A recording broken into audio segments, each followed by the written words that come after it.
Fatehpur UP. जिला संवाददाता रिजवान उद्दीन। पत्नी से प्रताड़ित शिक्षक ने पुलिस अधीक्षक से लगाई न्याय की गुहार।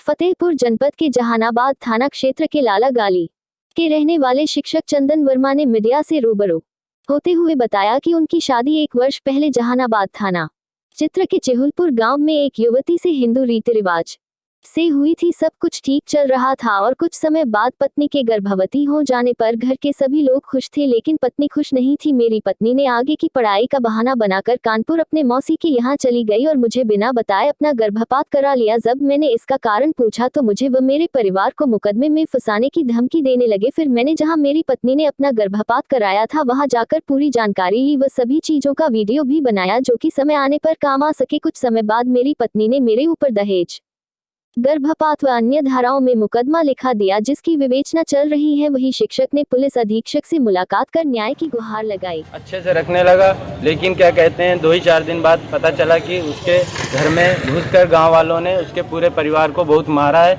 जिसमें उसके पापा के दोनों हाथ भी टूट गए हैं।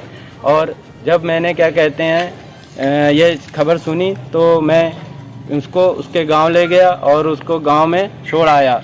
10-15 दिन बाद जब वह आई तो पता चला कि कुछ दिन बाद 2-4-6 दिन बाद उसकी दादी ख़त्म हो गई। फिर वह अपनी दादी के उसमें चली गई। फिर वो 15-20 दिन और महीने भर बाद फिर आई मेरे पास। और क्या कहते हैं फिर इसके बाद मुझे लगा कि अब इसकी मनोदशा बहुत गड़बड़ है, तो मैं इसको घुमाने के लिए हिमाचल प्रदेश, कुल्लू मनाली और शिमला ले गया। लेकिन फिर जब वहाँ से मैं लौटा 28 जून तक, तो मेरे स्कूल खुलने थे 1 जुलाई को, तो मैं अपने स्कूल चला गया और ये मुझसे ये रोग आकर कानपुर चली गई कि मुझे अभी तैयारी करनी है और पढ़ना है। तो मैंने भी सोचा कि चलो इसका भविष्य बन जाए, और इसको मैंने क्या कहते हैं वहाँ कानपुर भेज दिया। और जब ये कानपुर चली गई तो हर 15-20 दिन में मैं जाता था और इसको खर्चे के लिए महीने में 15-20 हज़ार रुपये देकर आता था।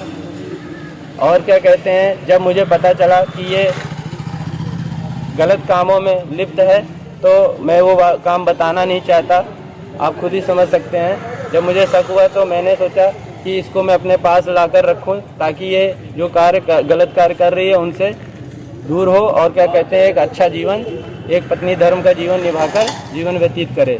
लेकिन जब मैं इसको यहाँ लाना चाहता था तो इसके पिता से मैंने रिक्वेस्ट की, लेकिन इसके पिता आए और जब मैंने उनको पूरी उनकी बात ये संज्ञान में डाली तो वो मुझे और मेरे पूरे परिवार को फंसाने की, झूठे केस में दहेज प्रथा में फंसाने की धमकी दिए।